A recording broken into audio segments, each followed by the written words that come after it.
Hello everyone, আমি Sharmistha from দেবশাস together tales. তোমাদের মধ্যে হয়তো অনেকেই দেখেছিলে আমি বেশ কয়েক মাস আগে মোবাইল ব্যাক কভারের উপর একটা এমব্রয়ডারির কাজ করেছিলাম। তারপরেই মনের মধ্যে অনেকটা সাহস জুগিয়ে এই কুর্তির ওপর কাজটা করতে বসেছিলাম। যখন ডিজাইনটা আমি ড্র করলাম কুর্তিটার উপরে, তখন ভেবেছিলাম যে হ্যাঁ ঠিক আছে, 1 or 2 উইক্সের মধ্যে কমপ্লিট করে ফেলতে পারবো। বাট যখন ডিজাইনগুলো ফিল করতে বসলাম তখন বুঝতে পারলাম না, এটা ইম্পসিবল। বিকজ প্রচণ্ড টাইম টেকিং একটা ব্যাপার ছিল। তারই কিছু কিছু বিহাইন্ড দ্য সিন তোমাদের সাথে আমি এই ভিডিওটার মাধ্যমে শেয়ার করেছি।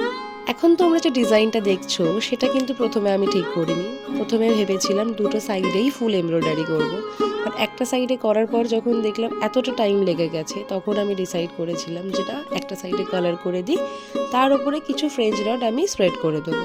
তো তারপরে দেখলাম আউটকামটা কিন্তু খুব একটা খারাপ আসলো না, ভালোই লাগছিল। তো তোমরা এবার দেখে আমাকে বলো আমার এই ডিজাইনটা তোমাদের কেমন লাগলো। আর যদি কেউ বাড়িতে ট্রাই করো অবশ্যই কিন্তু আমাকে ট্যাগ করতে ভুলো না। আজকের জন্য আসলাম, টাটা।